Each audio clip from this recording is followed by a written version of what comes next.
At 7:42 on the morning of March 14, 1941, Squadron Leader Elliot Davies stood on the tarmac at RAF Kenley watching the ground crew fuel his Hawker Hurricane. 24 years old, son of a Welsh coal miner, 41 combat missions, 3 confirmed kills, and a problem that might kill him before the Germans got the chance. Davies climbed into the cockpit. The Rolls-Royce Merlin engine roared to life. 12 cylinders, 1,310 horsepower. The sound of British engineering at its finest. Also the sound of a fatal flaw that had killed 23 RAF pilots in the past 7 days. Davies released the brakes. The Hurricane rolled forward, gathered speed, lifted off. 800 feet, 1,200 feet, 2,000 feet.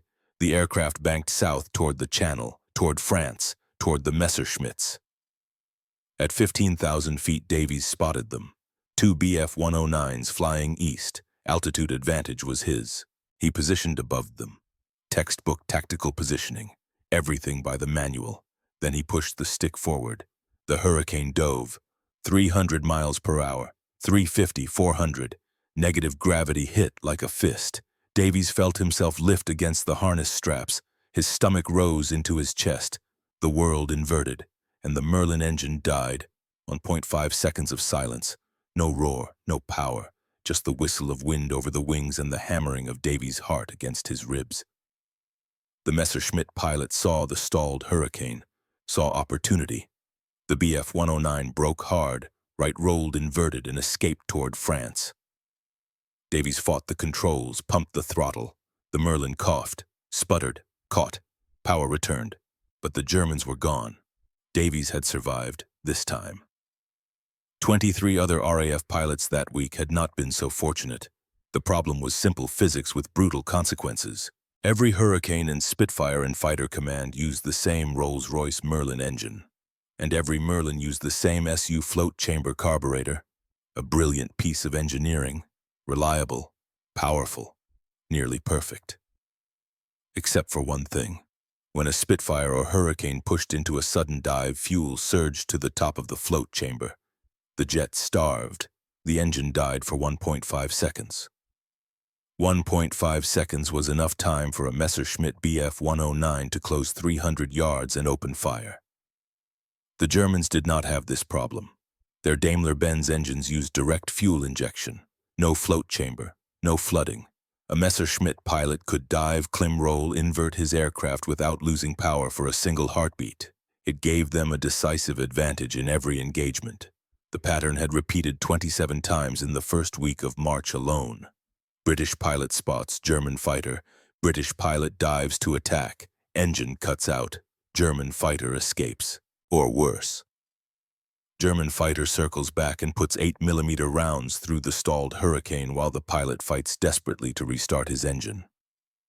RAF Fighter Command tracked every loss, every combat report, every pilot interview. The statistics told a story that kept the Air Ministry awake at night. 38% engine failure rate during diving attacks. Kill-to-loss ratio of 1.3 to 1, barely breaking even. 23 pilots dead in 1 week. Young men, trained at enormous cost, irreplaceable, and the problem had no solution. At least no solution the brass would accept. 60 miles southwest of RAF Kenley in a laboratory at the Royal Aircraft Establishment in Farnborough, a woman named Vivian Hartley stared at a Rolls-Royce Merlin engine mounted on a test stand. 32 years old, dark hair pulled back in a practical bun, grease under her fingernails. 6 years at the Royal Aircraft Establishment, one of 2 women in the engine department. The other woman was a secretary. Vivian was principal technical officer in charge of carburetor research and development. Most of the men she worked with had never met a female engineer. Some of them did not believe women belonged in aircraft engineering at all. Vivian did not care what they believed. She cared about keeping pilots alive. She had grown up taking apart engines. At 14, she had bought her first motorcycle, a Norton 500. She had stripped the engine down to individual components, learned how every part worked, then rebuilt it perfectly.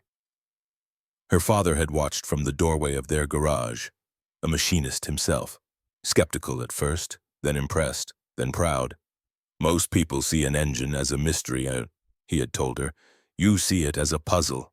That is a gift, Vivi. Do not let anyone tell you otherwise.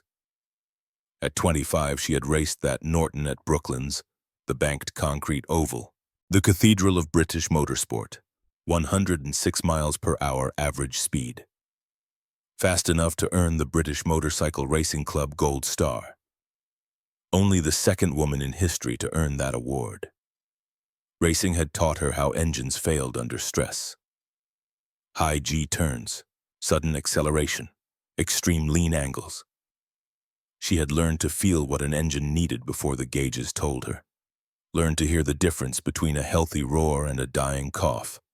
Learned that mechanical sympathy was half instinct, half mathematics. That intuition had made her the best carburetor specialist in Britain. And now British pilots were dying because their carburetors could not handle combat stress. Vivian had spent 11 months working on the problem. 11 months of testing. 11 months of watching the casualty reports pile up on her desk. 11 months of knowing that somewhere over the channel, young men were climbing into Spitfires and Hurricanes with engines that might kill them before the Germans got the chance. The engineering teams at Rolls-Royce were designing a pressure carburetor, a proper solution, a complete redesign of the fuel delivery system. Teams of engineers, extensive testing, months of development ahead, but the pressure carburetor would not be ready until January 1943. Maybe later. 2 years minimum. The war would not wait. The pilots could not wait. Do the math. 22 pilots per month. 24 months. 528 dead men waiting for a proper solution. Vivian stared at the Merlin engine. She had interviewed 12 pilots who had survived engine failures. Men with haunted eyes and shaking hands. Men who described the moment of silence when the engine quit. The moment when training and skill meant nothing. The moment when they were just targets. She had read hundreds of combat reports. Dry technical language that could not hide the terror. Engine failure at 14,000 feet during diving attack. Pilot force landed in field near Dover. Aircraft damaged beyond repair. The reports that ended pilot killed on impact were worse.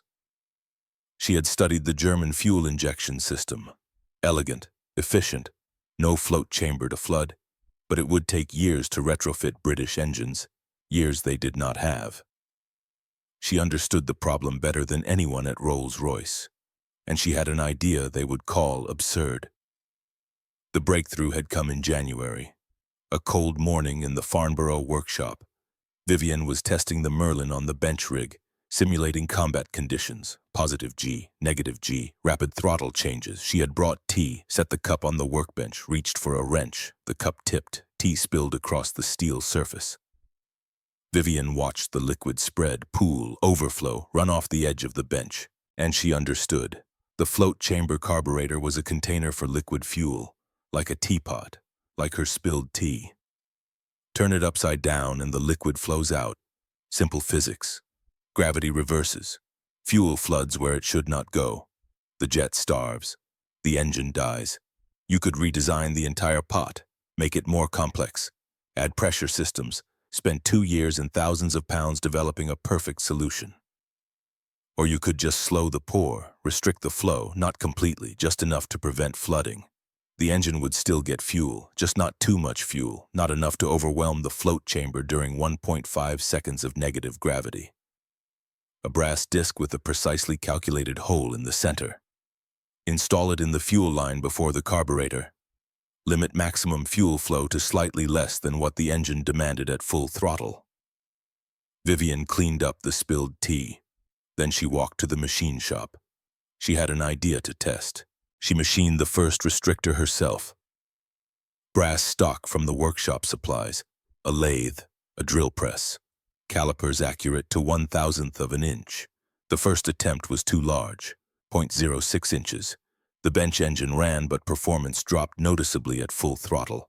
The second was too small, 0.03 inches. The engine starved even at cruise power.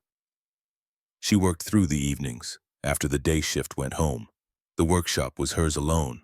Just the sound of the lathe, the smell of cutting oil, the satisfaction of metal taking shape under her hands. Prototype 3, 0.05 inches. Better, but not perfect. Prototype 4, 0.045 inches. Close, very close. She tested each one on the bench engine, mounted the restrictor, ran the engine through its power range, simulated negative G by inverting the fuel tank, measured flow rates, recorded results. Some prototypes worked at low power but failed at high power. Some prevented flooding but reduced power output too much. Some had inconsistent flow characteristics. Engineering was iteration, trial and error, failure and refinement. By prototype 12, she had narrowed the range. 0.04 inches seemed optimal, but she needed to be certain. She machined 5 more restrictors at 0.04 inches, tested each one separately, different fuel pressures, different temperatures, different G loads. All 5 performed identically, consistent, repeatable, reliable. Prototype 18 was the final design, 0.125 inches in diameter, a hole 0.04 inches in the center, brass, simple, elegant. 0.04 inches allowed 95% fuel flow at full throttle. The remaining 5% was safety margin. Just enough restriction to prevent the float chamber from flooding during 1.5 seconds of negative gravity, but not so much restriction that the engine would starve under combat power. Vivian tested it on the bench engine for 6 weeks. Hour after hour, simulating every possible combat scenario, negative G, positive G. Rapid throttle changes, full power climbs, emergency dives, the restrictor prevented flooding every single time. But bench tests were not combat. Combat was 400 miles per hour. Combat was negative G-forces strong enough to pin a pilot against his harness. Combat was life or death in 1.5 seconds. She needed to test it on an actual aircraft under actual combat conditions. The problem was getting permission. Installing unauthorized modifications on RAF fighters violated approximately 40 different Air Ministry regulations. Regulations written in peacetime. Regulations designed to prevent reckless experimentation. Regulations that made sense until pilots started dying. If the restrictor failed in combat and a pilot died, Vivian would be court-martialed, possibly imprisoned. Under wartime regulations, possibly executed for negligence causing death. But if she did nothing, 500 pilots would die waiting for the official solution. She decided to ask permission first, see if reason could prevail, see if the brass would listen to data instead of dismissing her because of her sex. On March 10, 1941, Vivian presented her proposal to the Air Ministry Technical Board. The meeting took place in a windowless room in Whitehall. 9 officers sat around a mahogany table, all male, all skeptical. Several had never spoken to a woman engineer before. Several did not believe such a thing should exist. Group Captain Thornton Blackwood chaired the meeting. 52 years old, Eton, Sandhurst, 30 years in the Royal Air Force, traditional, by the book, and deeply suspicious of women in engineering roles. Blackwood reviewed Vivian's written proposal, 5 pages, technical specifications, test data, projected results. He looked at the technical drawings, examined the brass restrictor she had brought. Then he set it down on the table with a soft click. The sound carried judgment. "Miss Hartley," he said. His voice carried the clipped precision of the officer class, each word measured, each syllable proper. "Rolls-Royce employs 340 carburetor engineers. You believe a washer solves what they cannot." Vivian kept her voice steady, professional. She had prepared for this. "The Rolls-Royce solution will take 2 years, sir. This solution can be implemented in 3 weeks. The data shows bench tests," Blackwood interrupted. "Not combat tests, not actual flight conditions. Bench tests under simulated negative G conditions that match simulated." Blackwood leaned forward. "Miss Hartley, do you have any actual flight test data? Any evidence this works in a real aircraft under real combat stress?" "No, sir." "That is why I am requesting permission to conduct field tests. And you have tested this under actual combat conditions. Bench tests confirm. Bench tests." Blackwood cut her off again. "Not combat. Not negative G at 400 miles per hour. Not a pilot's life depending on your theory." Another officer spoke up. Wing Commander Ashford, younger, less hostile. The carburetor flooding is killing pilots, sir. 23 last week alone. If there is even a possibility. There is a possibility Miss Hartley's modification will make the problem worse, Blackwood said. His voice hardened. Restrict fuel flow too much and the engine starves completely. The pilot has no power, no altitude. He crashes. We trade one problem for another. We trade mechanical failure for mechanical failure caused by unauthorized modification. The legal implications alone. The legal implications of doing nothing, Vivian asked. Sir, with respect, 528 pilots will die in the next 2 years waiting for the official solution. The mathematics are clear. Mathematics on paper, Blackwood said, not mathematics proven in combat. Vivian reached for the restrictor, held it up. The brass caught the light. 0.04 inches, sir. Precisely calculated based on fuel flow requirements at maximum power. Allows 95% flow. The engine gets everything it needs except the excess that causes flooding. According to your calculations? According to physics, sir. The Bernoulli equation, fluid dynamics, the same physics that Rolls-Royce will use for their pressure carburetor. I am not inventing new physics. I am applying established principles. According to physics, you learned where exactly? Blackwood's tone shifted, became pointed. Your degree is from which university?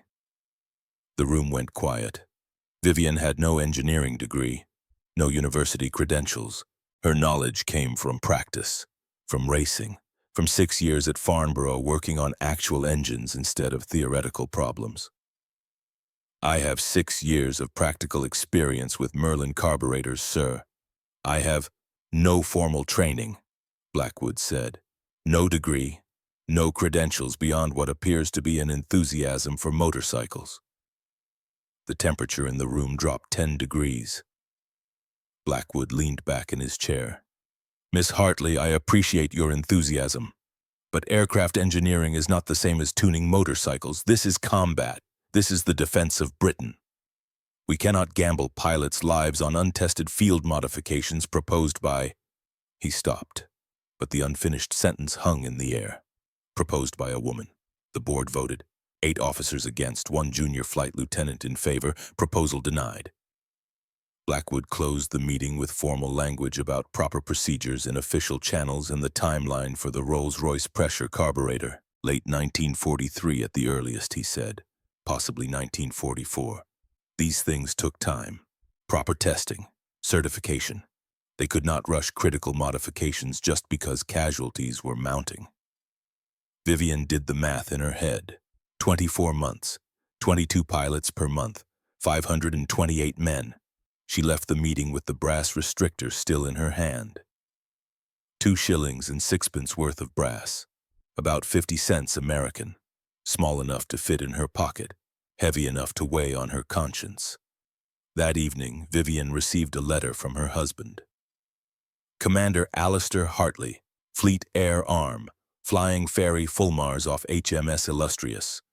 The Fulmars used the same Merlin engine, the same SU carburetor, the same fatal flaw. The letter had been delayed 3 weeks in military postal channels. Alistair's handwriting was hurried, written between missions. She could see the stress in the uneven letters. Darling, it began. Our hurricane escorts keep falling out of formation mid-dive. Engine failures. The pilots restart and limp home if they are lucky. If they are unlucky, the Messerschmitts circle back. We lost 2 escorts last week. Good men. I knew their names. I knew their families. The torpedo runs are dangerous enough without losing fighter cover. We fly straight and level. Perfect targets. We need those hurricanes. We need their engines to work. If you have any tricks up your sleeve, now is the time. The brass do not listen to us. Perhaps they will listen to you. I love you. I will see you when this bloody war is over. Yours, Alistair. Vivian read the letter 3 times, then she folded it carefully, placed it in her desk drawer next to the restrictor prototype. She thought about the Air Ministry meeting, Blackwood's dismissal, the 8-to-1 vote, the 2-year timeline. She thought about 23 pilots dead in 1 week. She thought about Alistair flying combat missions with an engine that might fail him at the worst possible moment. Thought about him depending on hurricane escorts whose engines would betray them when he needed them most. She thought about 528 pilots who would die waiting for permission, for proper procedures, for official solutions. And she made a decision. She would skip permission and ask forgiveness later. The next morning, Vivian loaded her Norton motorcycle with tools and 6 brass restrictors. She had machined them herself in the Farnborough workshop, evenings and weekends, off the official record. Using her own brass stock purchased with her own money. If this failed, there would be no official paper trail. Just her, just the consequences. She rode north from Farnborough toward RAF Kenley. 60 miles, cold March wind cutting through her leather jacket. The Norton's engine hummed beneath her, reliable, faithful, the machine that had taught her everything she knew about engines. She had visited 43 RAF stations before the war, knew every fighter base in southern England, knew the commanding officers, knew the ground crews, knew the layout of dispersal areas and maintenance hangars. RAF Kenley was home to 3 Hurricane squadrons. Vivian knew the station engineering officer. Flight Lieutenant Carstairs.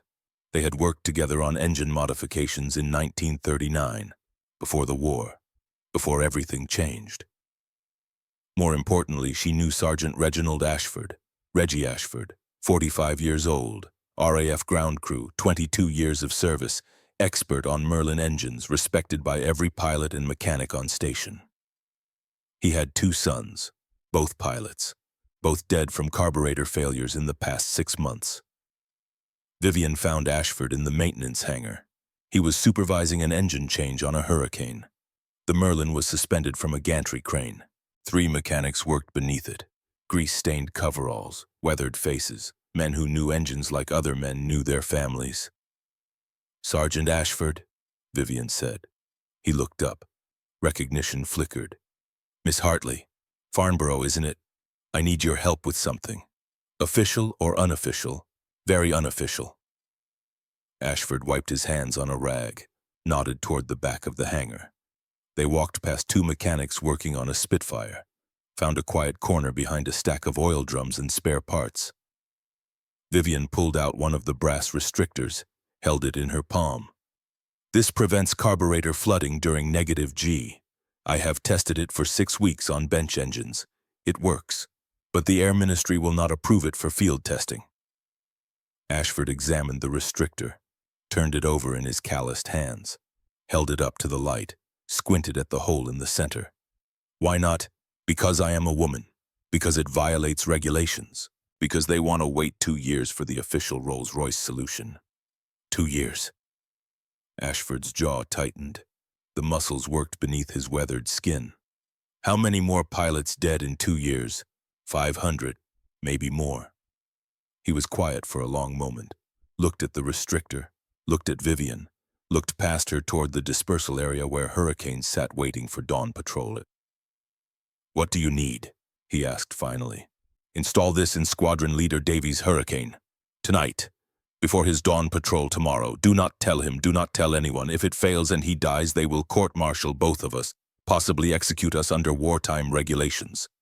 And if it works, every pilot and fighter command gets one, and we save 500 lives." Ashford looked at the restrictor again. 2 shillings and 6pence of brass, less than the cost of a pack of cigarettes, less than the cost of a pint at the pub. Then he looked at Vivian. "My boys died because their engines quit in a dive. Ronnie over Dover, 22 years old, engaged to be married, his engine quit during a diving attack. Messerschmitt came around and put 30 rounds through his cockpit before he could restart. Edward over Dungeness, 19 years old, youngest pilot in his squadron, same story, dove on a German fighter, engine quit, Edward never got it restarted, went straight into the channel, they never found his body." His voice was steady, controlled, but his eyes were not. "I read the combat reports," Vivian said quietly. "I read every one. I know their names. I know how they died. I am sorry. If this works, if there is even a chance it works, and I do nothing, I cannot live with that." He closed his fist around the restrictor. "My boys are dead. I cannot save them. but I can maybe save someone else's boys. What time is Squadron Leader Davies scheduled to fly? Dawn Patrol, 0742. I will have it installed by 0700. Vivian felt something loosen in her chest. Relief, terror, the knowledge that she had just committed treason, that she had just convinced a good man to commit treason with her. If we are caught, then we are caught. Ashford's voice was steady, the voice of a man who had made his choice and would not look back. But at least we tried. At least we did not sit and wait for 500 more boys to die while the brass argued about proper procedure and regulations and credentials. They shook hands. Ashford's grip was firm, the grip of a mechanic, the grip of a father who had lost his sons. Vivian rode back to Farnborough. The March wind was colder now, or perhaps it was just the weight of what she had set in motion. In 12 hours, Squadron Leader Elliot Davies would climb into his Hurricane with an unauthorized modification welded into his fuel line. He would fly into combat. He would push his aircraft into a dive, and the restrictor would either work or it would kill him. Vivian would know by noon which outcome had occurred. If the restrictor failed, her career was over. Court-martial, prison, disgrace, the end of everything she had worked for. If the restrictor worked, she might save the Royal Air Force. Either way, there was no turning back now. The night before the test, Vivian could not sleep. She lay in her small flat near Farnborough, stared at the ceiling, ran calculations in her head for the 100th time, the 1,000th time. 0.04 inches, 95% fuel flow, negative G duration 1.5 seconds, maximum dive speed 400 miles per hour, float chamber volume 6 fluid ounces. Fuel density at 15 degrees Celsius. The math worked. The bench tests worked. The physics were sound, but math was not combat. Physics on paper was not physics at 400 miles per hour with a pilot's life in the balance. She thought about Davies. 24 years old, she had never met him. Did not know if he had a wife, children, parents waiting for news, a sweetheart writing letters from home. She thought about what would happen if the engine starved completely. If her calculations were wrong, if the restrictor hole was too small, the Hurricane would lose power at 400 miles per hour. Nose down, altitude bleeding away. Davies would have seconds to diagnose the problem, seconds to restart. If he could not, the aircraft would auger into the English countryside, or into the Channel. Cold water and a quick death, and it would be her fault. Vivian got out of bed, walked to her desk, pulled out the technical drawings, checked the calculations for the 100th time. Flow rate equals cross-sectional area times velocity. Cross-sectional area of a circle equals pi times radius squared. 0.04 inches diameter, 0.02 inches radius, 0.001257 square inches area. Fuel velocity at maximum pump pressure. Fuel density, viscosity, temperature effects. The numbers lined up. The physics was correct. It had to work. It had to, because if it did not, Squadron Leader Elliot Davies would be dead by mid-morning, and Vivian Hartley would have killed him. She sat at her desk until dawn, watching the numbers, checking the calculations, waiting for the sun to rise on the day that would either vindicate her or destroy her. At 6:30 in the morning, she climbed back on her Norton, rode to RAF Kenley. 60 miles, the sunrise behind her, the Channel ahead. By noon, she would know. March 14th, 1941, 0722 hours, RAF Kenley dispersal area. Sergeant Reginald Ashford knelt beside Squadron Leader Davies's Hurricane. The Merlin engine ticked as it cooled from the pre-dawn warm-up. Mechanics moved between aircraft in the gray morning light, voices low, movements efficient, the practiced choreography of men preparing for war. Davies was in the operations room receiving his briefing. Patrol route, expected enemy activity, radio frequencies, weather conditions over the Channel, recognition signals, emergency procedures. He would return in 18 minutes, climb into the cockpit, take off into a sky that might kill him, and he would have no idea that his aircraft had been modified without authorization. Ashford worked quickly. He had performed fuel line maintenance 100 times, 1,000 times, 22 years in the RAF. He could do this work blind, fuel line disconnection, standard procedure, nothing unusual to watching eyes. The brass restrictor sat in his palm, 2 shillings and 6pence of machined metal. 0.125 inches in diameter. A hole 0.04 inches in the center. Smaller than a wedding ring. Lighter than a pocket watch. The thing that might save Squadron Leader Davies' life. Or end it. Ashford slid the restrictor into place in the fuel line. The fit was precise. Vivian Hartley had machined it to tolerances tighter than Rolls-Royce specifications. The brass seated perfectly against the rubber fuel line. No gaps, no leaks. He pulled out a small butane torch, the kind used for silver soldering. Not standard issue, but every good mechanic carried one. Tools accumulated over a career, tools that made the impossible possible. The flame hissed to life, blue and focused, hot enough to melt brass, hot enough to create a permanent bond.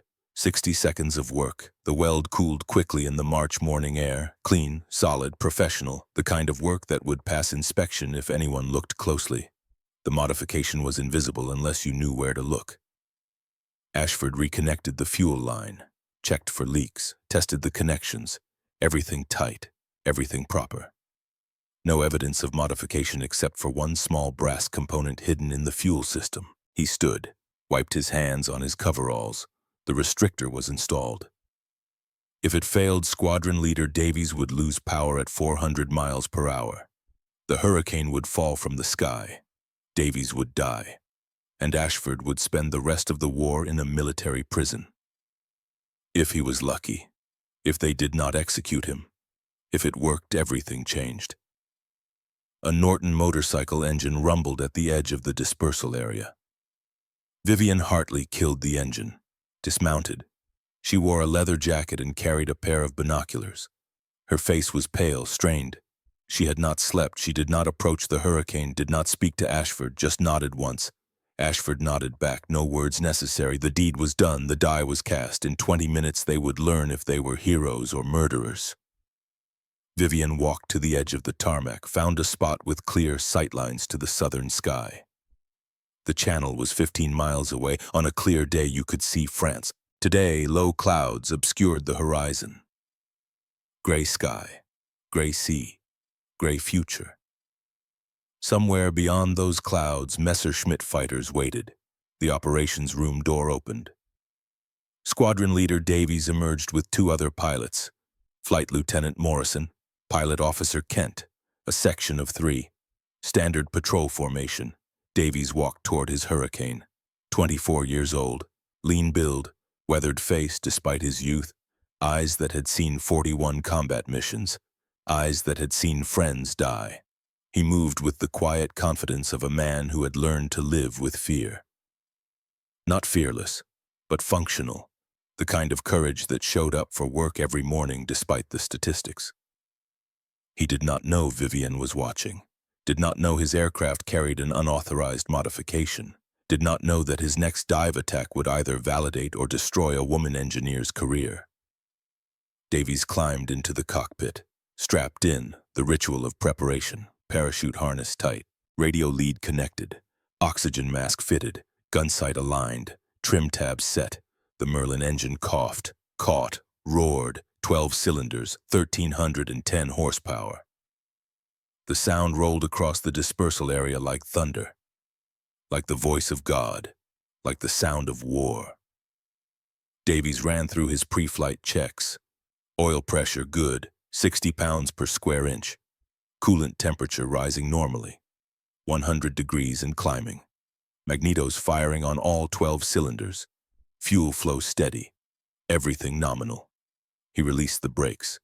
The hurricane rolled forward, gathered speed, the tail lifted. The main wheels left the ground, 800 feet, 1,200 feet, 2,000 feet. The hurricane banked south. Morrison and Kent formed up on either wing, 3 dark shapes against the gray morning sky. 3 lives depending on engines, on fuel systems, on modifications that should not exist. Vivian raised her binoculars, tracked the hurricanes as they climbed. 15,000 feet. The standard patrol altitude, high enough to have advantage over attackers, low enough to respond quickly to threats below. The 3 aircraft turned east, toward Dungeness, the coastal promontory where the channel narrowed, where German fighters crossed most frequently, where the war happened every morning. Then they disappeared into the cloud layer. Vivian lowered the binoculars, checked her watch, 0742.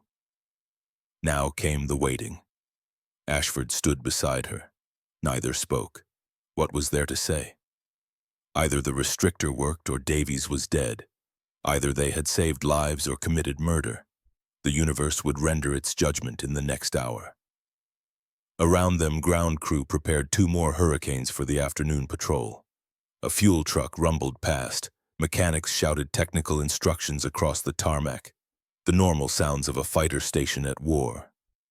Vivian heard none of it. She was calculating fuel flow rates in her head, 0.04 inches. Maximum flow at full throttle, negative G duration 1.5 seconds. The math worked, had to work, but Davies was not on a bench. He was 15,000 feet over hostile territory, and math could not account for everything that happened in combat, could not account for battle damage, could not account for cold fuel at altitude, could not account for 1,000 variables she had not tested. 10 minutes passed. 20. 30. Radio silence from Davies' section. That could mean anything. No contact with enemy fighters, or contact so intense there was no time to transmit. Or Davies was dead and his Hurricane was scattered across a French field and the Germans were already examining the wreckage. Vivian's hands shook. She gripped the binoculars tighter to steady them. Her mouth was dry. Her heart hammered. She had designed bombs before the war, tested engine modifications under laboratory conditions, calculated ballistic trajectories, written technical reports, never done anything like this. Never installed an unauthorized modification and sent a pilot into combat to test it. Never gambled a man's life on her calculations. Never played God. At 0937, the radio crackled. Control tower, calm voice, professional tone. The voice of a man who had done this job 1,000 times. 3 Hurricanes inbound, 2 minutes out. Vivian raised the binoculars, scanned the southern sky. Gray clouds, gray horizon. There, 3 dark shapes growing larger. Coming home. All 3 aircraft, no losses. The Hurricanes entered the circuit. Davies landed first. Tires chirped on the runway, rubber on concrete. The sound of survival. The Hurricane rolled out, turned onto the taxiway, approached the dispersal area. Davies cut the engine. The Merlin's roar died to silence. He climbed out of the cockpit, pulled off his helmet. His hair was matted with sweat despite the cold. He was smiling. Vivian had watched dozens of pilots return from combat patrols. They usually looked exhausted, haunted. The 1,000-yard stare of men who had seen friends die, who had nearly died themselves, who would go up again tomorrow and face it all over. Davies looked excited, energized, alive. Ashford walked toward the Hurricane. Vivian followed. Her heart hammered against her ribs so hard she thought it might break through. Her legs felt weak. "Any problems with the engine, sir?" Ashford asked. His voice was steady, professional, giving nothing away, the perfect mechanic asking the standard post-flight question. Davies looked at Ashford, then at Vivian, then back at Ashford. Something in his eyes said he knew. Not the details, but he knew something had changed, knew his aircraft was different, knew the world had shifted. "Best the Merlin's ever run," he said. The words hung in the cold March air. 4 words, simple words, words that meant everything. Morrison and Kent were climbing out of their Hurricanes, talking to ground crew, gesturing at the sky, describing the patrol. Davies lowered his voice. "Spotted 2 Messerschmitts over Dungeness, 14,000 feet, both heading east toward France." He spoke quickly, the clipped precision of a combat report, facts, no emotion, just data. I positioned my section above them. Altitude advantage. Standard tactical positioning. Then I pushed into a steep dive. Vivian stopped breathing. 400 miles per hour, Davies continued. 420, 450. Negative G strong enough to lift me against the straps. The kind of dive that should have killed the engine. The kind of dive that has killed the engine 41 times in the past 11 months. He paused, looked directly at Vivian. The Merlin kept running, full power through the entire dive, smooth as silk. I closed to 200 yards before the German pilot saw me, fired a 3-second burst, saw strikes on his left wing root, pieces flying off, smoke. The Messerschmitt broke hard right, fled toward France. I pulled up, climbed back to altitude. Davies tapped the Hurricane's fuselage with his gloved hand. The engine performed flawlessly.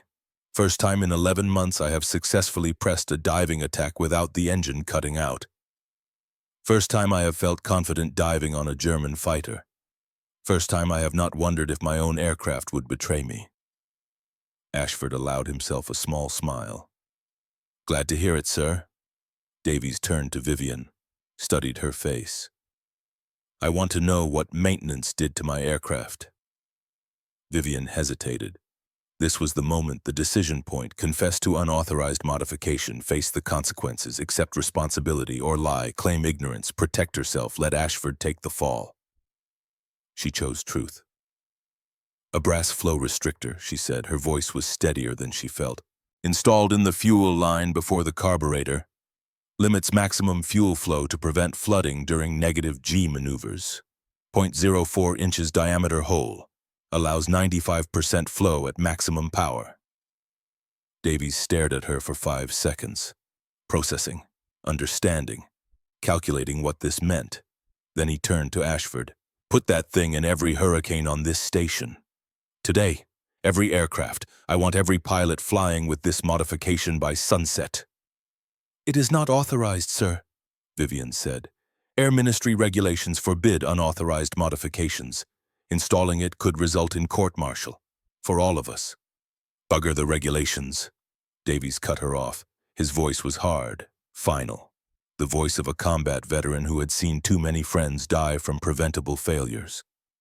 Every pilot at Kenley has lost friends to engine failures, 19 dead in the past 6 months. Good men, friends, squadron mates. If the brass want to court-martial me for installing a modification that keeps my pilots alive, they can do it after the war. After we have won, if we survive long enough to see victory. He looked at Vivian again.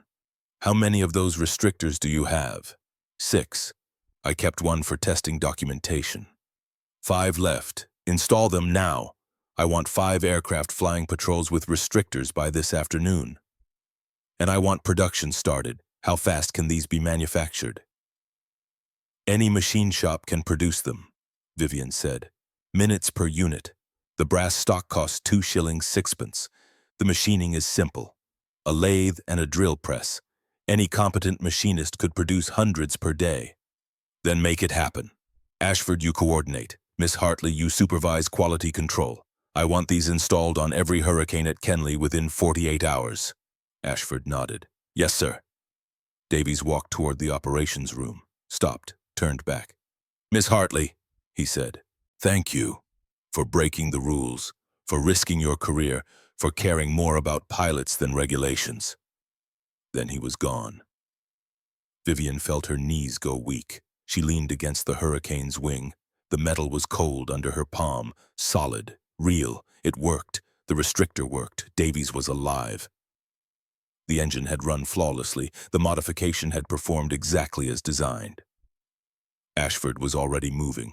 Calling over 2 mechanics, pointing at 4 other Hurricanes on the dispersal line. We have modifications to make. Special project, squadron leader's orders. Keep it quiet, no paperwork, no official records, just get it done. The mechanics nodded. They trusted Ashford, trusted his judgment. If he said install a modification, they installed it. Questions later. Results now. By 1400 hours that afternoon, 5 Hurricanes flew combat patrols with brass restrictors welded into their fuel lines. By 1700 hours, all 5 had returned. 0 engine failures reported. Pilots reporting confident, aggressive diving attacks. Messerschmitts pursued successfully. 1 probable kill. 2 damaged. By 1900 hours, word had spread to every pilot on station. The next morning, Flight Lieutenant Morrison approached Vivian in the maintenance hangar. He was 26 years old, Cambridge graduate, 48 combat missions, twice mentioned in dispatches. "Miss Hartley," he said, "I flew Davies' wing yesterday, watched him press that dive attack. His engine never hesitated, never missed. I have been flying Hurricanes for 8 months, logged 70 combat hours, never seen that before. Every diving attack I have attempted has been tentative, cautious, knowing the engine would quit, knowing I would be vulnerable for 1.5 seconds. The restrictor prevents carburetor flooding," Vivian explained. "I want one in my aircraft today, now." "It is not officially authorized. The Air Ministry has not approved." "I do not care about authorization," Morrison interrupted. His voice was intense, almost desperate. "I care about surviving combat. I care about pressing attacks when opportunities arise. I care about killing Germans instead of letting them escape because my engine betrays me. Can you install it or not?" Vivian looked at Ashford. He nodded. "Yes," she said. "We can install it." By the end of the 3rd day, every Hurricane at RAF Kenley had a brass restrictor. 12 aircraft, 12 pilots who could now press diving attacks without fear of engine failure. 12 pilots who could fight aggressively, who could exploit tactical opportunities, who could survive. The combat reports changed immediately. 4 diving attacks successfully executed on March 17th. 2 Messerschmitt Bf-109s damaged, 1 probable kill. 8 diving attacks on March 18th, 3 confirmed kills, 1 damaged. Pilots reporting increased confidence. Aggressive pursuit. Engine performance flawless. 0 engine failures. 0. The pilots started calling it Miss Hartley's orifice. Crude British military humor. Slightly inappropriate. The kind of name that would make officers wince and mechanics laugh. But it stuck. Vivian did not mind. If crude nicknames helped them remember the modification, she would accept any name they wanted to use. Better crude and memorable than proper and forgotten. Word spread faster than official communications. Pilots talked to pilots. Ground crew talked to ground crew. Within a week, every squadron commander in 11 Group knew about the restrictor. The telephone at Farnborough rang constantly. Vivian's supervisor fielded calls from station commanders. "Can you send Miss Hartley to our base?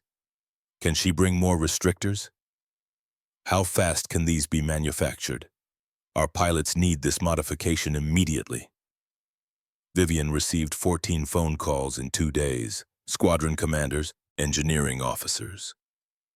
Desperate voices asking for help, asking for the modification that was saving lives at Kenley.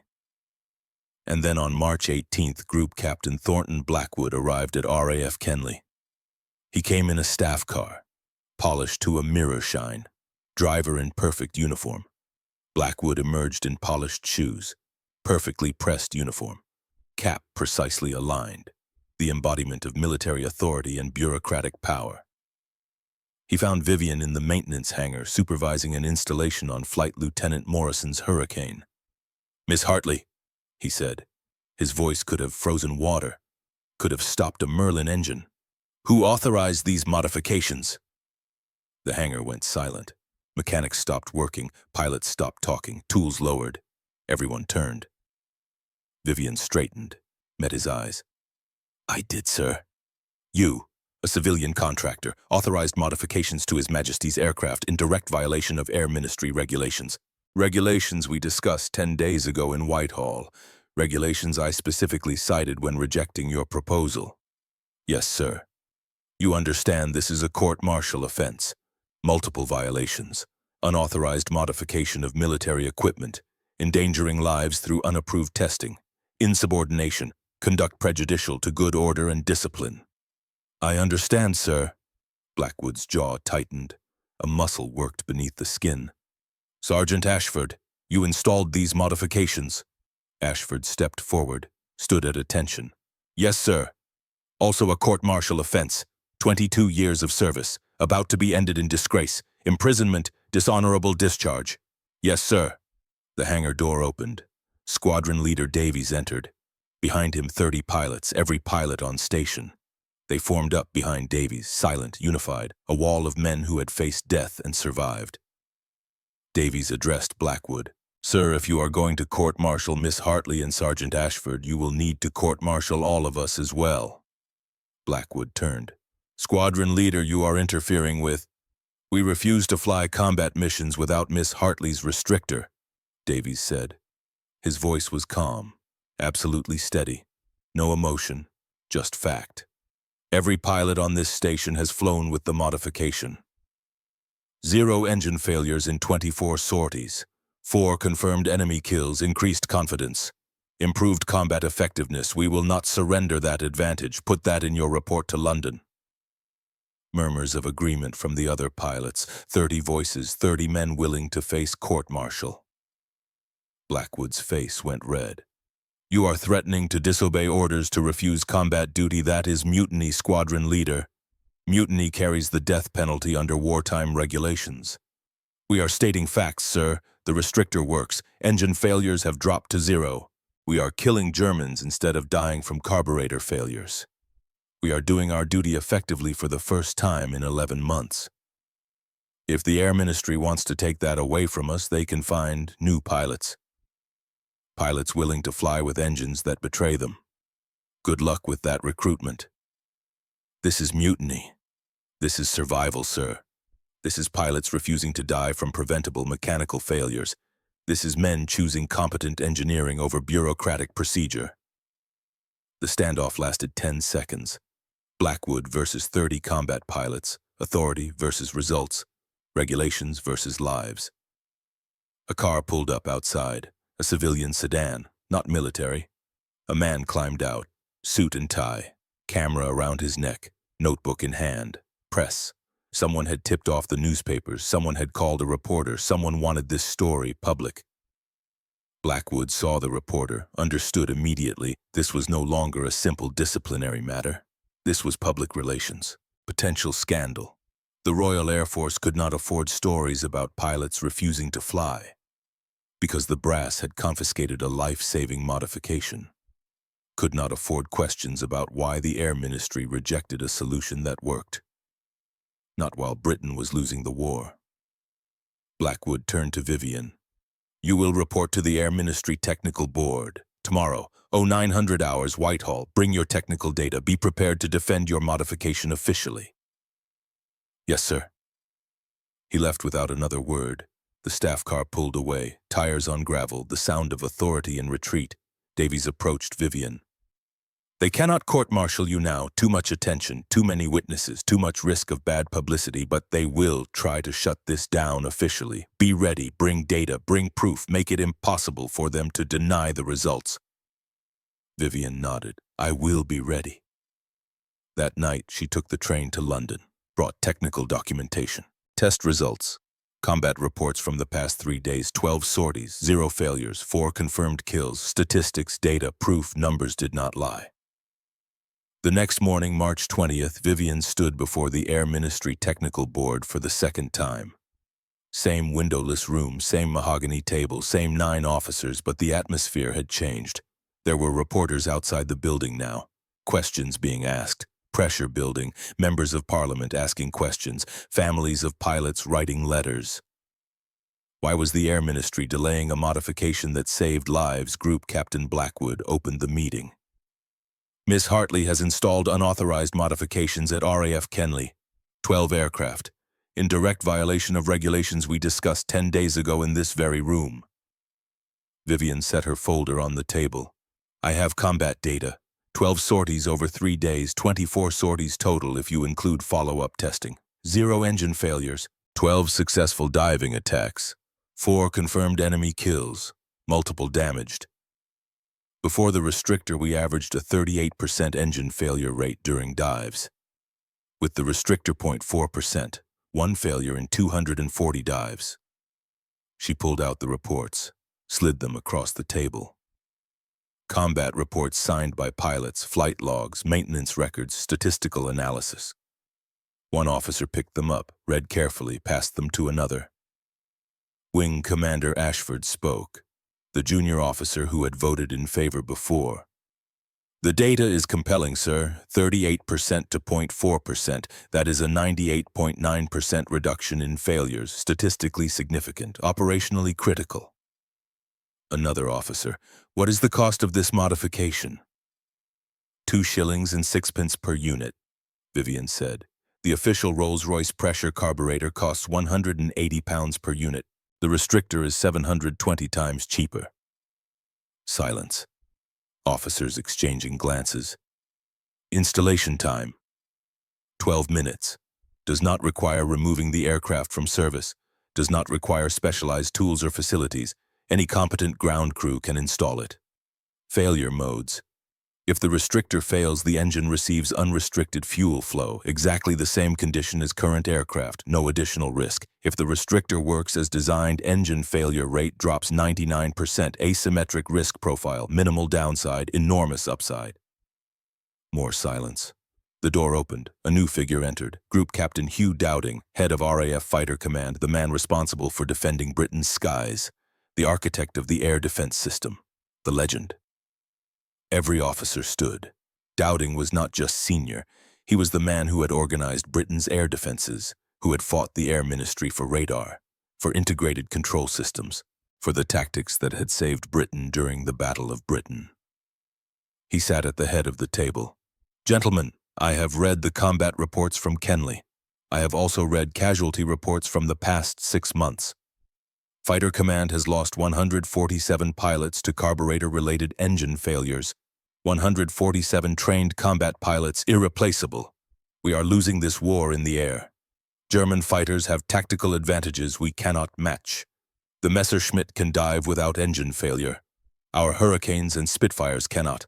That single advantage costs us pilots every single day. Dowding looked at Vivian. Miss Hartley proposes a 2-shilling solution.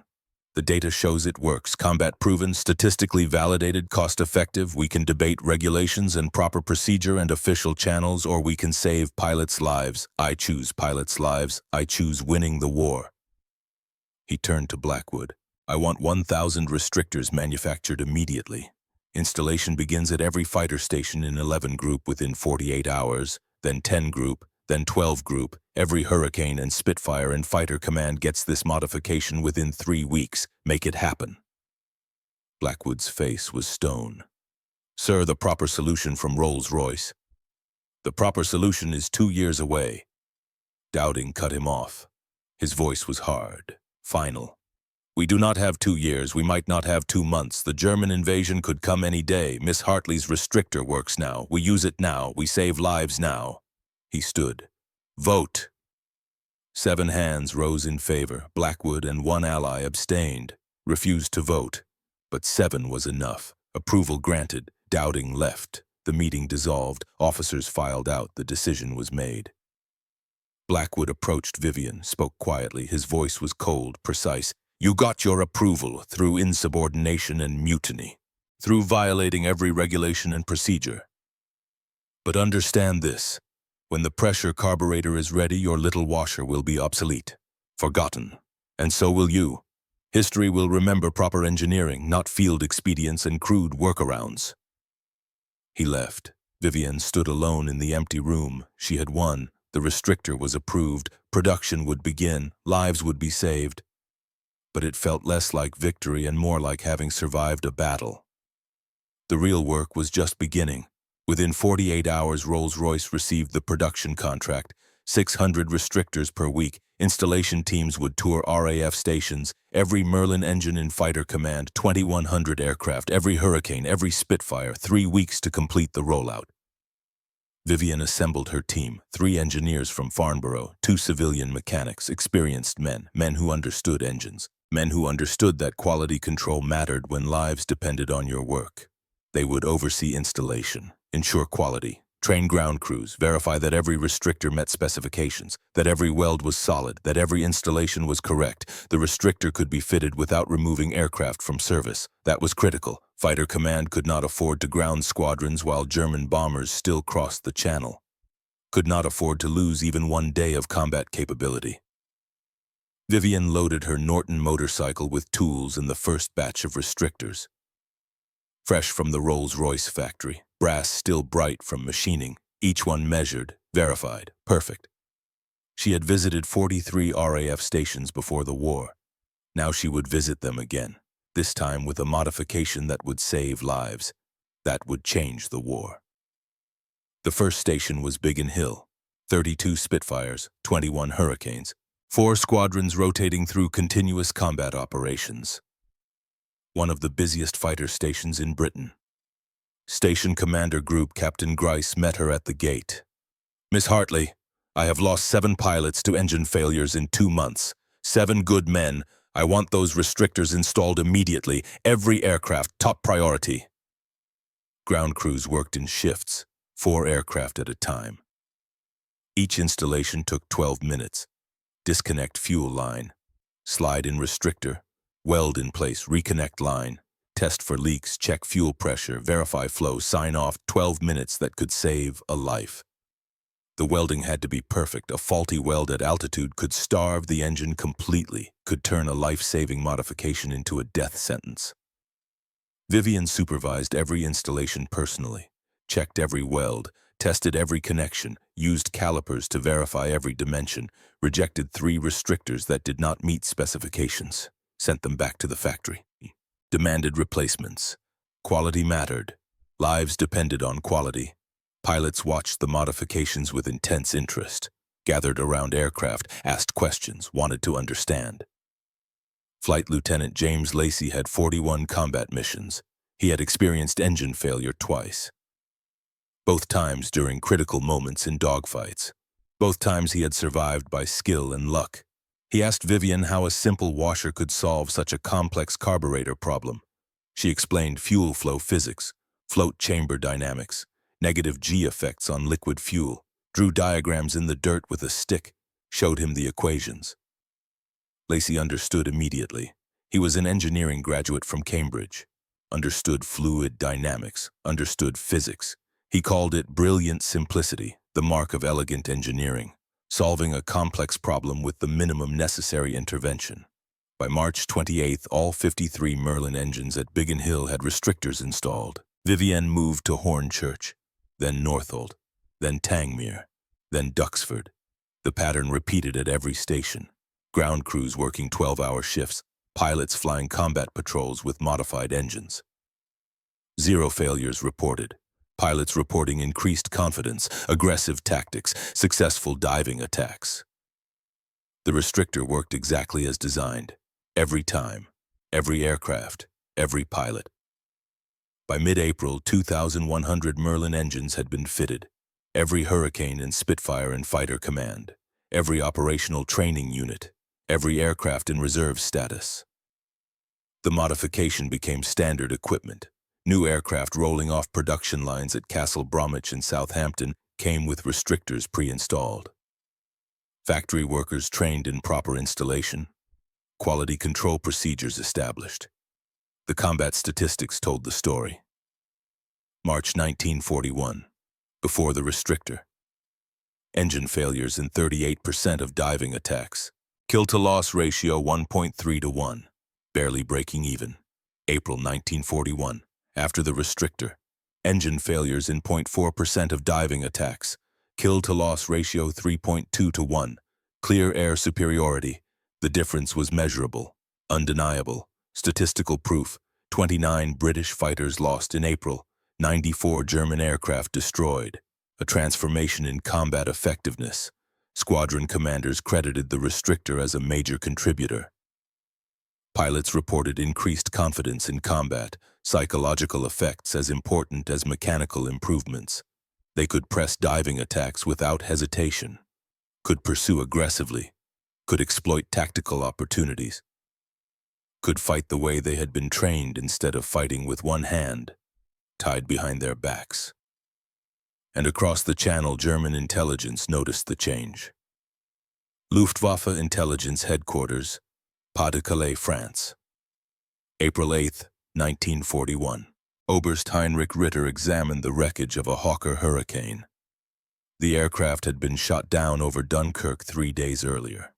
Pilot Officer Bernard Collins, 23 years old.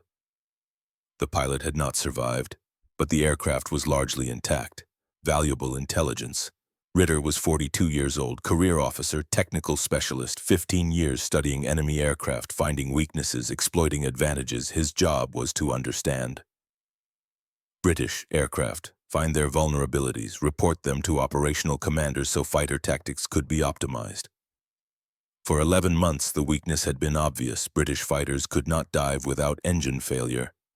The Messerschmitt pilots had learned to exploit this ruthlessly. Bait the British into a dive. Watch the Merlin engine quit. Circle back for the kill. Simple, effective, repeatable, documented in hundreds of after-action reports. But something had changed in the past 3 weeks. Ritter walked around the Hurricane. His team had removed the engine cowling, exposed the Rolls-Royce Merlin. Beautiful engineering, powerful, sophisticated, flawed. They had traced every fuel line, every connection, every component, looking for modifications, looking for changes, looking for whatever had altered British fighter performance. And they had found something, a brass component, installed in the fuel line between the pump and carburetor, 0.125 inches in diameter, a hole 0.04 inches in the center. Simple, almost absurdly simple, the kind of solution that made you wonder why no one had thought of it before. Ritter's chief mechanic Feldwebel Schmidt pointed to the component. A flow restrictor, Herr Oberst, limits maximum fuel flow, prevents the float chamber from flooding during negative G maneuvers. How long to manufacture? Minutes. Basic machining. Any workshop could produce them. A lathe, a drill press, standard tools. Cost, negligible. Less than 1 Reichsmark, probably a few pfennigs of brass stock. Ritter stared at the brass washer. The British had solved their carburetor problem with a piece of metal that cost less than a pack of cigarettes. Less than a beer at the officers' mess. He drafted a report, detailed measurements. Photographs from multiple angles. Technical analysis, estimated performance improvements, tactical implications. The report was marked urgent. It was sent to Berlin, to the Reichsluftfahrtministerium, the Reich Air Ministry, and a warning. The tactical advantage our pilots enjoyed against British fighters no longer exists. The enemy has implemented a simple modification that eliminates carburetor flooding. Messerschmitt pilots can no longer rely on British engine failures during diving attacks. Previous tactical doctrine must be revised immediately. Recommend immediate tactical adjustments and pilot retraining. The report reached Berlin on April 10th. It was read by technical staff, forwarded to operational commanders, analyzed by engineers, eventually reached the desk of Reichsmarschall Hermann Göring. Göring read it twice, then summoned his chief of staff. The British have fixed their carburetor problem, he said, with a washer. A simple brass washer that costs nothing and works perfectly.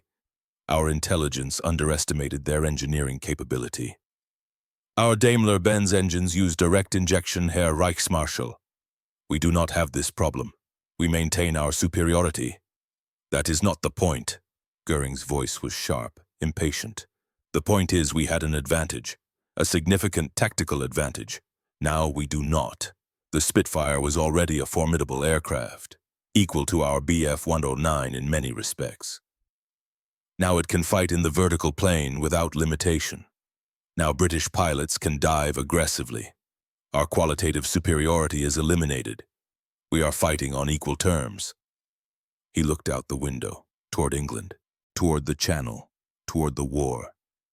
Tell the fighter groups the British are more dangerous now, much more dangerous. Adjust tactics accordingly. No more relying on carburetor failures. No more easy kills. This is a real fight now.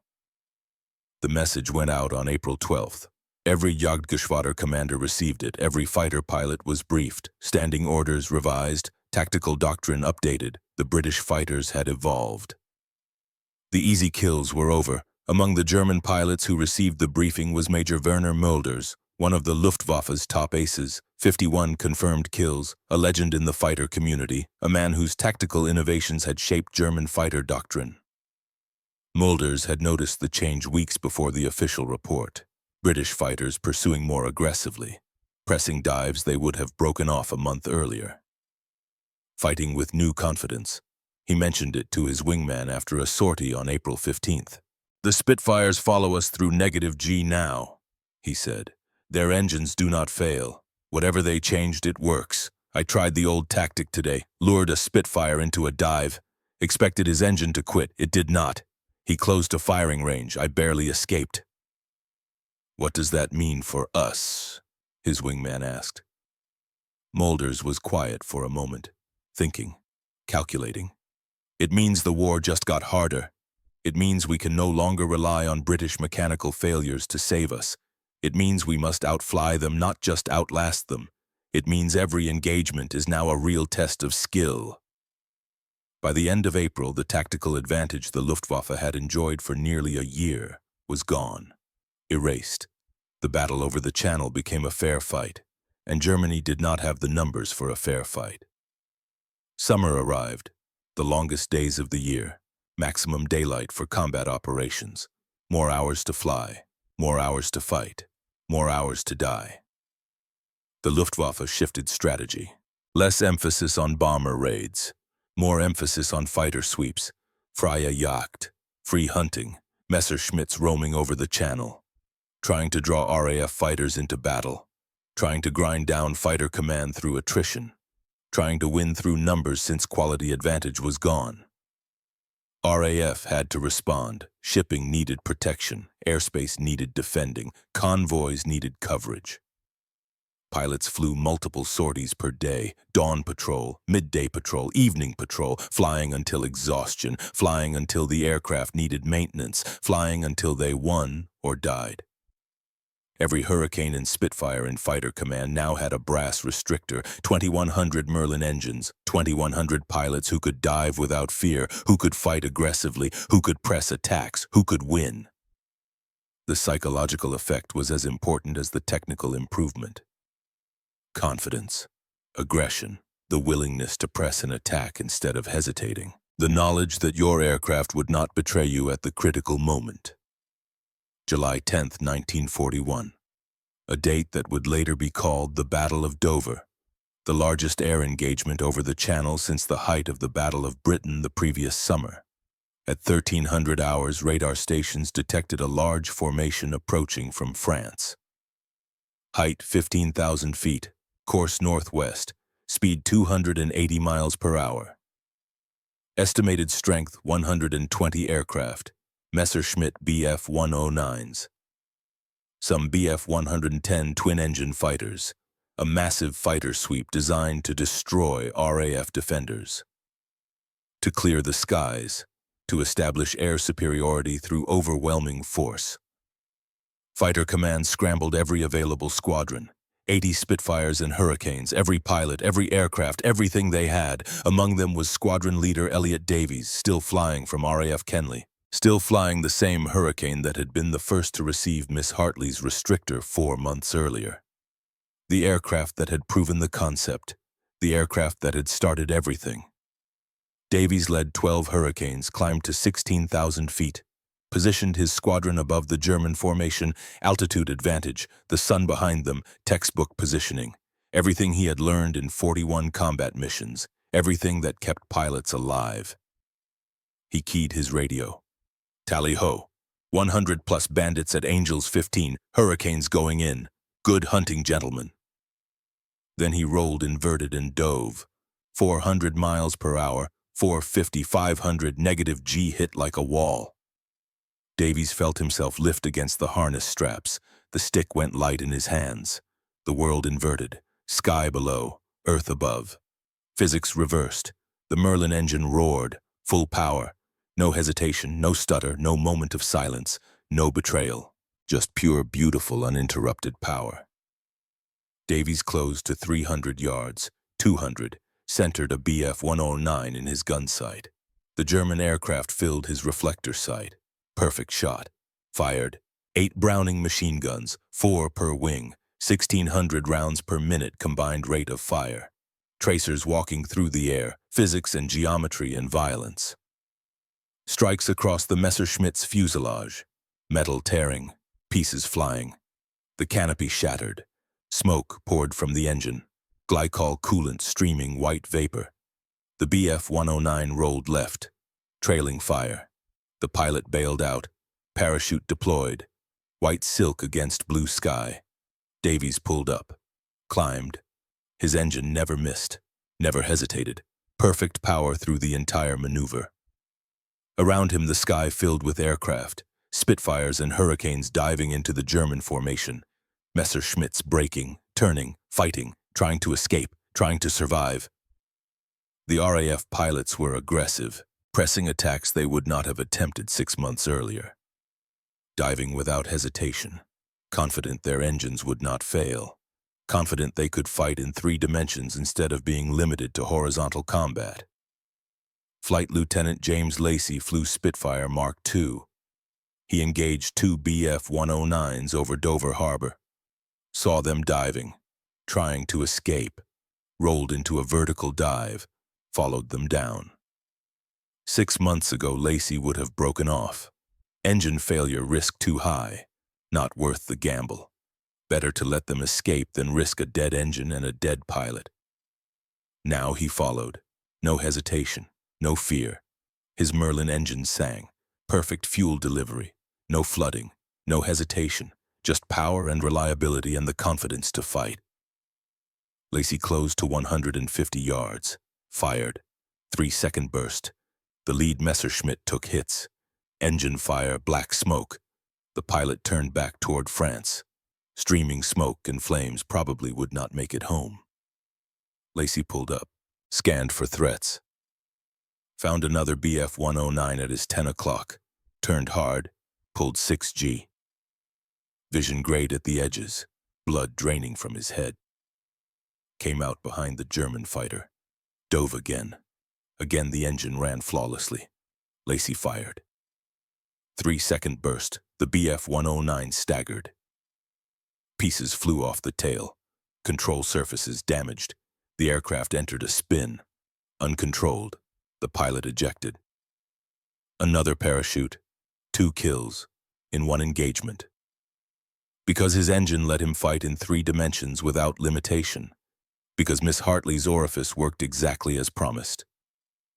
Pilot Officer Jeffrey Wellham was 18 years old, the youngest Spitfire pilot in fighter command. This was his 9th combat mission.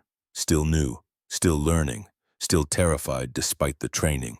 He had never pressed a full -G dive before, too afraid of engine failure. His instructor had warned him, "Do not dive aggressively, the engine will quit, you will die." His squadron leader had lost a wingman that way. Dove on a German fighter, engine quit. Messerschmitt came around and killed him. Easy target, hanging in the air, powerless. But today over Dover, Wellham saw a Bf-109 below him. Clear shot, perfect position. The kind of opportunity that came once in a mission if you were lucky. He remembered the briefing that morning. Every aircraft now had Miss Hartley's restrictor. 0 failures in 3 months of combat testing, thousands of dives, perfect reliability. Wellham made a decision. He rolled inverted, pushed the stick forward, committed to the dive. The world turned upside down. -G lifted him against the straps, his vision blurred at the edges. The Spitfire accelerated, 400 miles per hour, 420, 450, his instructor's voice in his head. "The engine will quit, you will die." But the Merlin engine roared, full power, no hesitation, no silence, no betrayal. Wellham's hands were shaking on the stick, not from fear, from adrenaline, from the realization that he could fight like the veterans now, could press attacks without the engine betraying him, could trust his aircraft. He centered the Messerschmitt in his gun sight, fired, strikes on the fuselage. The German fighter broke hard left, trailing smoke, fleeing, damaged. Wellham pulled up, his first diving kill, his first time trusting the restrictor completely, his first time fighting without fear of mechanical failure. He keyed his radio, voice cracking with emotion, with relief, with joy. "Red 3, tally 1 damaged, engine never missed, the modification works, it really works." His squadron leader's response was immediate, proud. "Confirmed, Red 3, well done, welcome to the war, lad." The battle raged for 40 minutes, aircraft wheeling across the summer sky, contrails marking combat geometry, gun camera footage capturing kills and near misses. history being made at 300 miles per hour. When it ended, 21 German aircraft were destroyed or damaged. 8 RAF fighters lost, a kill ratio of 2.6 to 1. Decisive victory. More importantly, 0 RAF engine failures during diving attacks. 0. The restrictor had proven itself at scale, in the largest air battle in months.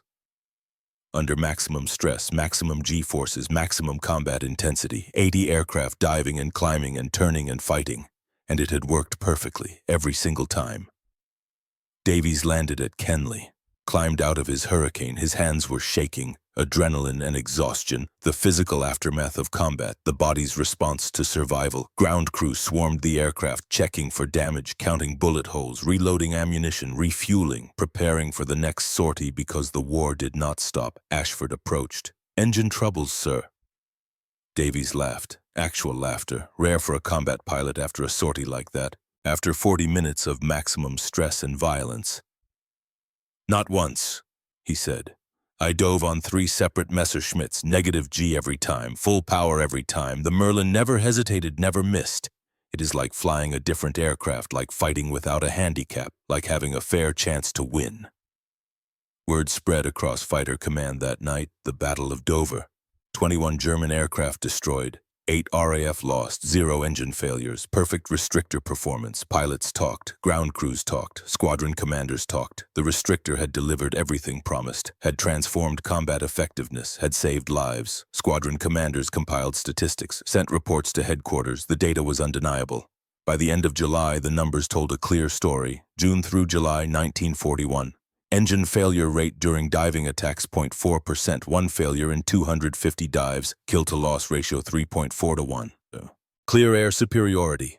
Estimated lives saved based on pre-restrictor loss rates, 780 pilots, men who would have died, who were still alive, still flying, still fighting. And the number was climbing every day.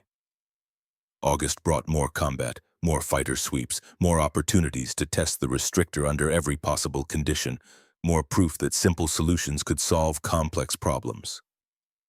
High-altitude combat, low-altitude strafing runs, bomber escort missions, every scenario, every stress case, every possible failure mode. The restrictor worked, every time. Vivian Hartley continued her work at Farnborough. She had other projects now. Cold weather engine modifications for RAF stations in Iceland. High-altitude carburetor research, improved supercharger systems for next-generation fighters. But the restrictor remained her most visible contribution. Pilots knew her name. Ground crews knew her name. The modification everyone called Miss Hartley's orifice had become standard equipment.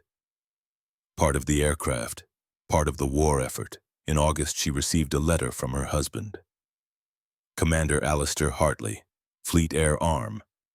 He had survived 28 combat missions. His squadron had participated in the attack on Taranto the previous November. The raid that crippled the Italian fleet, changed the balance of power in the Mediterranean. The letter was 5 weeks delayed. Military postal channels, censorship, the mechanics of war communication. But Alistair's handwriting was steadier now, less hurried, less stressed. "Darling," it began, "I am coming home. Rotated off carrier duty, 3 weeks leave. Then training assignment at Yeovilton, teaching new Fleet Air Arm pilots. Safer work, better hours. I might survive this war after all. I have a story to tell you, about hurricanes and swordfish and a modification that saved lives over Taranto, your restrictor. In aircraft I will never fly. Saving men I will never meet. You changed the war, Vivi. And you do not even know it. I love you. I will see you September 1st, yours, Alistair." Vivian read the letter 3 times, then carefully folded it, placed it in her desk drawer next to the first letter, the one from March, the one that had convinced her to break the rules, the one that had started everything. September 1st, 1941. Alistair arrived at their small flat near Farnborough. He was thinner, harder, older somehow. The war had marked him, changed him, left scars that were not visible but were nevertheless real. They held each other for a long time. No words necessary, just presence. Just survival. Just gratitude that they were both still alive. That evening they sat in the small kitchen. Tea on the table. Blackout curtains drawn against the night. The war continuing outside but paused for a moment inside. Alistair told the story. "Taranto," he said. "November last year. We attacked the Italian fleet in harbor. Swordfish, torpedo bombers, old aircraft, slow, biplane design from the 1930s, vulnerable. We needed fighter escort to and from the target, protection during the approach, protection during the attack run." "Hurricanes," Vivian said. "Hurricanes off HMS Illustrious. They flew cover for us during the approach. Then during the attack run itself, torpedo bombers have to fly straight and level for the drop. Perfect targets, sitting ducks. The Hurricanes had to stay with us, protect us, fight off Italian fighters." Alistair paused, sipped his tea, remembered. The Italian fighters came up. Fiat CR-42s. Good aircraft, good pilots. They tried to bounce the Hurricanes, standard tactic. Dive from above, high-speed attack, but this time the Hurricanes could dive too. Could pursue through -G without the engine quitting. "The restrictor," Vivian said quietly. "Your restrictor." "The Hurricane pilots told me about it later, in the ready room. Said it arrived 2 months before Taranto. Changed everything. They could fight aggressively, could protect us during the torpedo runs, could dive and climb and maneuver without limitation. 3 of our Swordfish would have been shut down without that escort. 21 men, one of them might have been mine." He looked at her.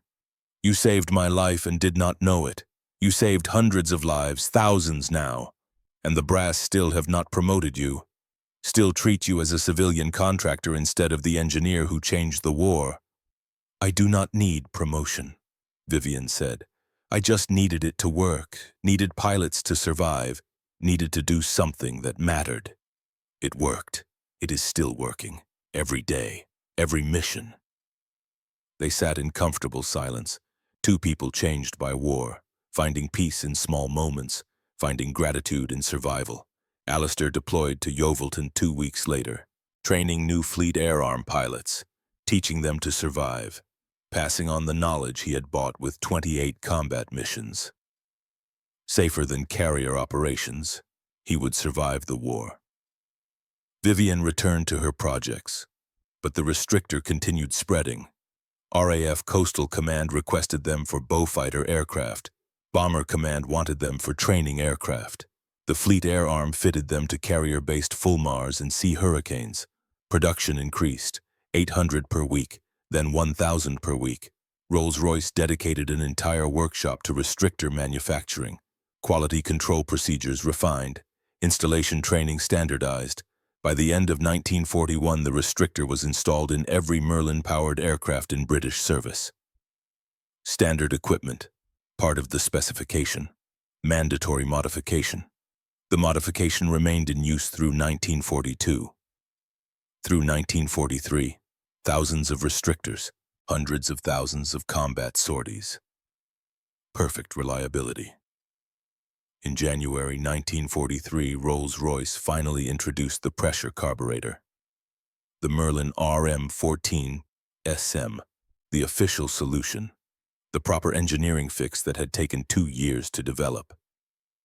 It used fuel injection principles similar to German engines. No float chamber, no flooding. Perfect fuel delivery under any flight condition. Superior to the restrictor in every technical respect. But converting existing aircraft to pressure carburetors required extensive work. Remove the old carburetor, install new fuel pumps, rewire engine controls, modify fuel tanks, test and certify. 8 hours per aircraft, specialized tools, trained technicians. Fighter Command had 2,100 aircraft. Converting all of them would require 16,800 hours of maintenance. 700 days if working around the clock with no breaks. Grounding squadrons for extended periods was impossible. The war continued. German fighters still crossed the Channel. Bombers still raided Britain. U-boats still hunted convoys. The fighting did not stop for engineering improvements. Air Ministry made the pragmatic decision. New production aircraft would receive pressure carburetors, state-of-the-art, best technology. Existing aircraft would keep their restrictors, If it works, do not change it. Do not ground operational squadrons for an improvement when adequate performance already exists. Many Spitfires and Hurricanes flew with Miss Hartley's orifice until 1944, some until the end of the war in 1945. Thousands of aircraft, hundreds of thousands of sorties.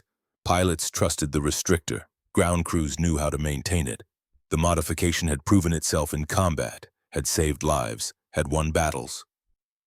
Why risk a new system when the old one worked perfectly? The final statistics were compiled in late 1945. After the war ended, after the victory celebrations, after the reckoning, total Merlin engines fitted with Hartley Restrictor 2100, engine failure rate during diving attacks reduced from 38% to 0.4%. Average kill-to-loss ratio improvement from 1.3 to 1 to 3.4 to 1.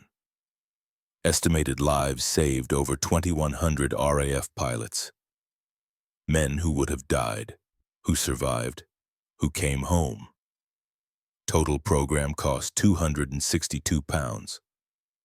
The cost of restrictors for 2,100 engines at 2 shillings 6 each.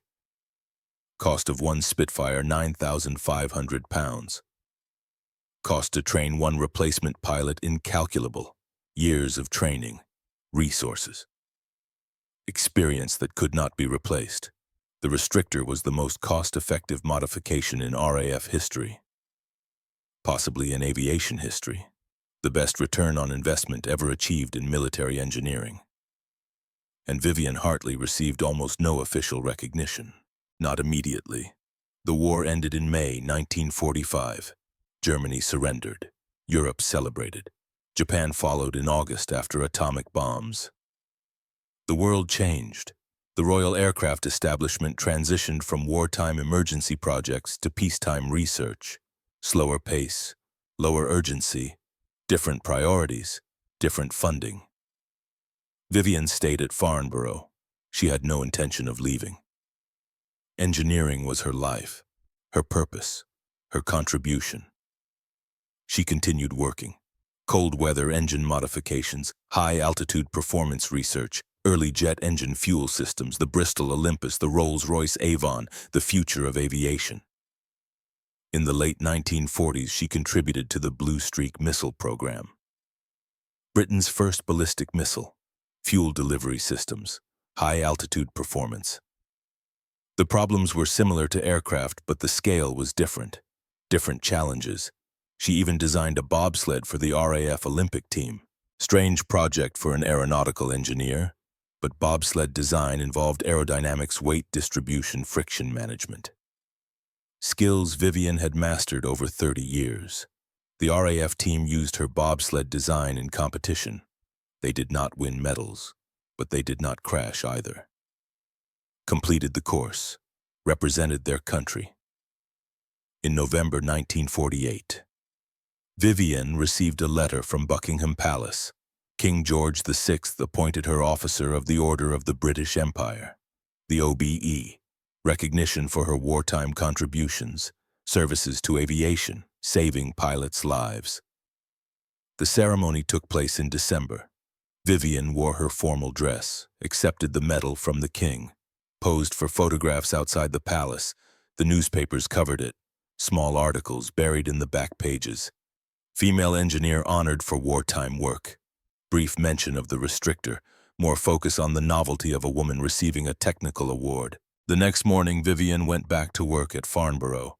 The OBE was nice. Recognition was appreciated, but it did not change her situation. She was never promoted to director level. Those positions were reserved for men. The RAF leadership structure did not promote women to top administrative posts regardless of accomplishment, regardless of results, regardless of lives saved.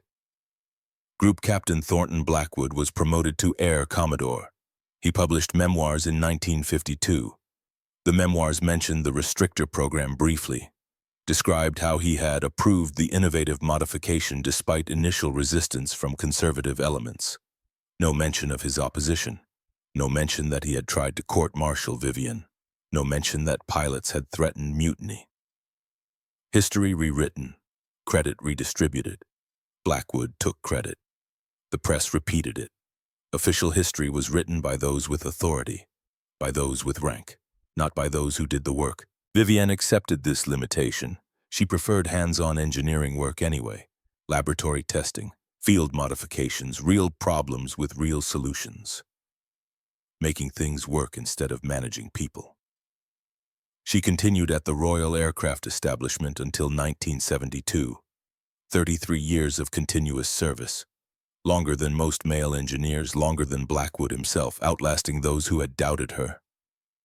She retired at age 63, mandatory retirement age for civilian contractors. Rules were rules. Retirement meant more time for motorcycles. She still owned the same Norton she had raced at Brooklands in 1934. The machine was 40 years old now, meticulously maintained. Original parts where possible, careful restoration, running perfectly. She rode it on weekends, country roads, Hampshire lanes, fast enough to feel alive, careful enough to survive. The joy of motion, the satisfaction of machinery working perfectly. She attended vintage motorcycle events occasionally, Brooklands museum gatherings, talked with other enthusiasts, shared stories about racing before the war, when Brooklands was still a circuit, before it became an aircraft factory, before the war changed everything. The younger riders sometimes asked about her career.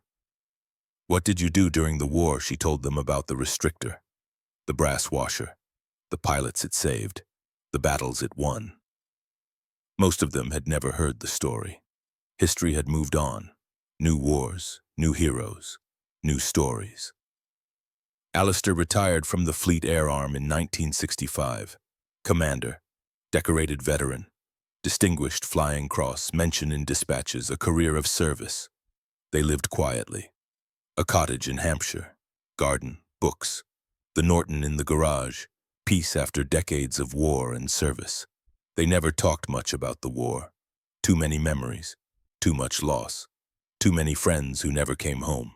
Better to focus on the present, on survival, on the time they had. Vivienne Hartley died on November 18, 1990.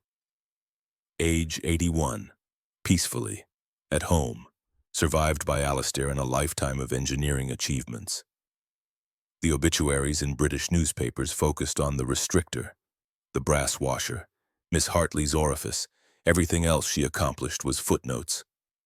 Vivienne Hartley, engineer who saved thousands of RAF pilots with simple carburetor modification, dies at 81. The headlines were accurate, but incomplete.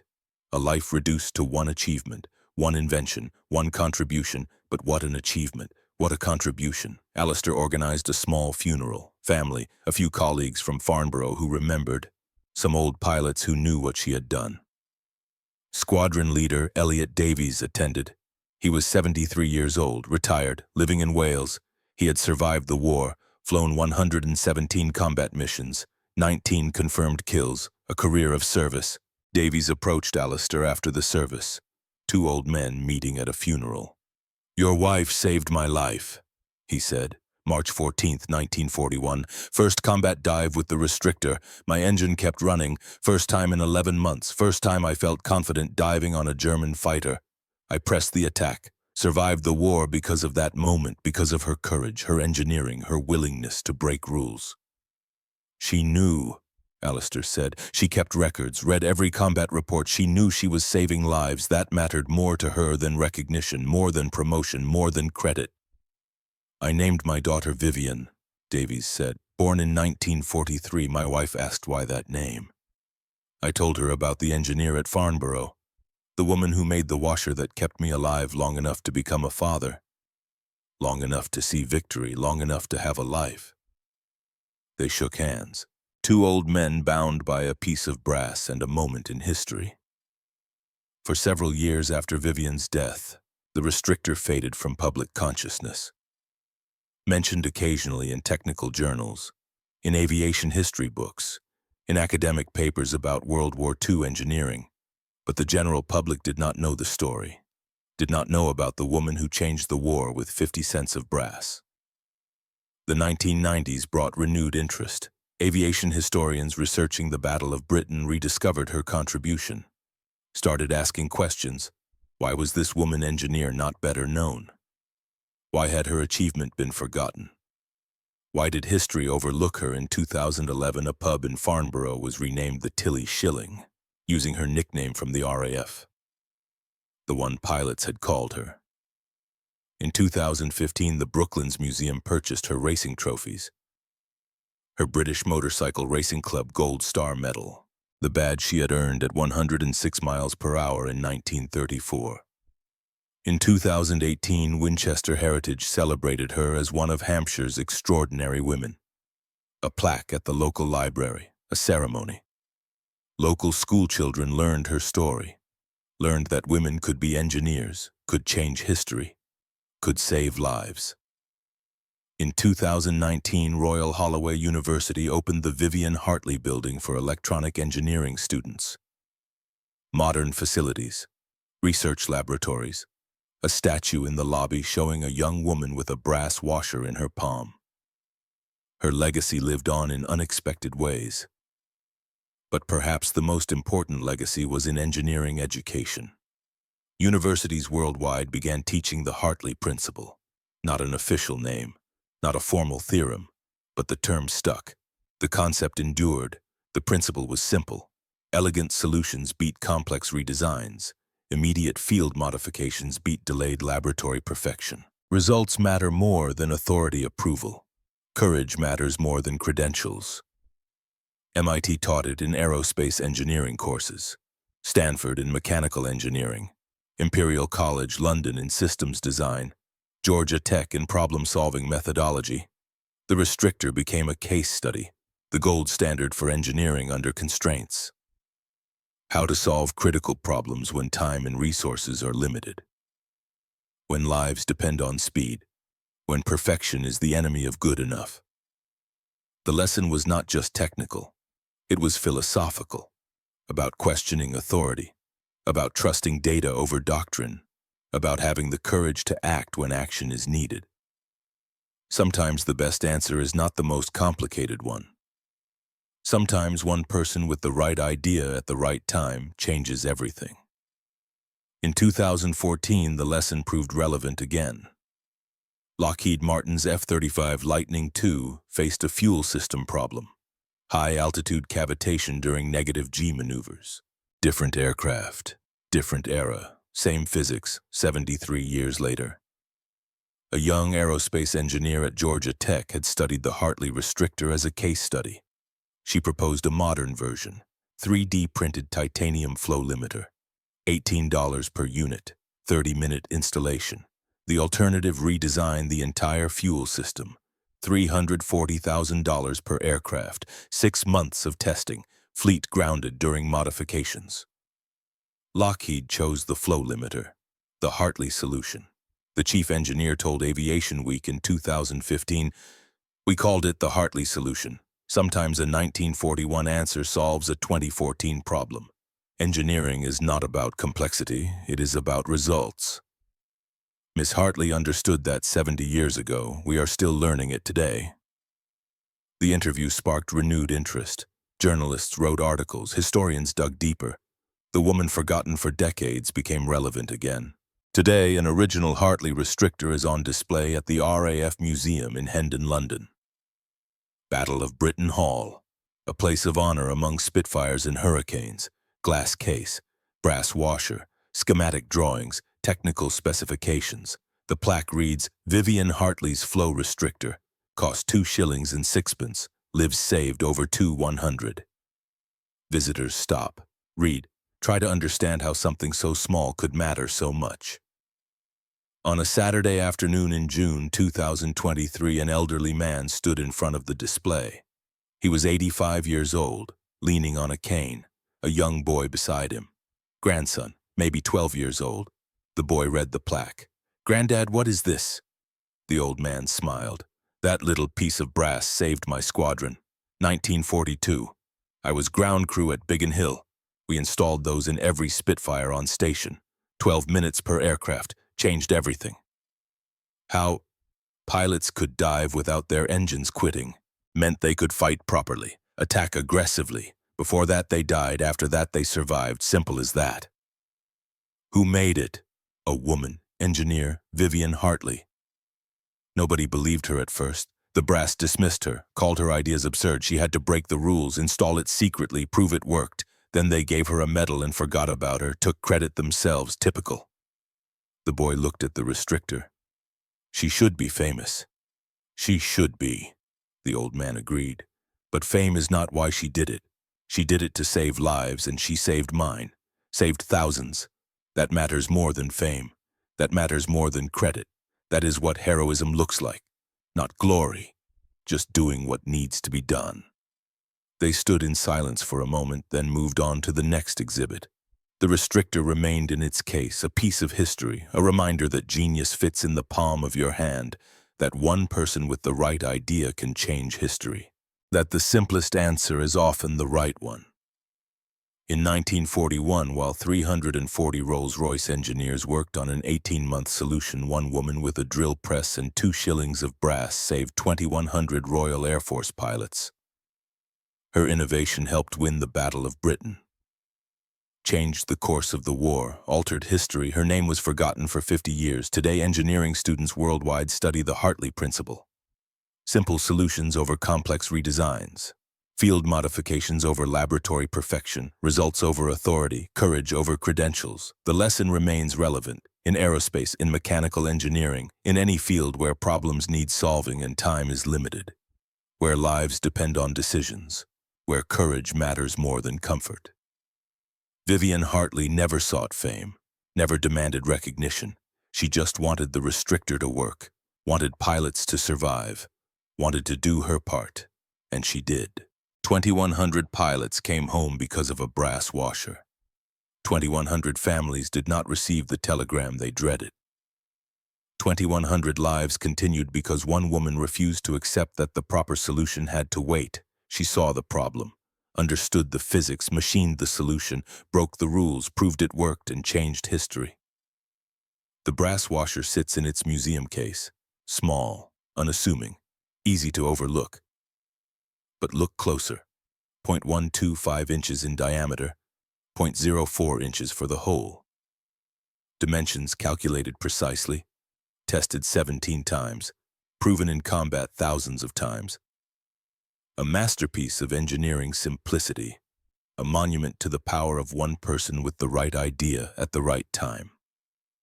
A reminder that sometimes genius fits in the palm of your hand.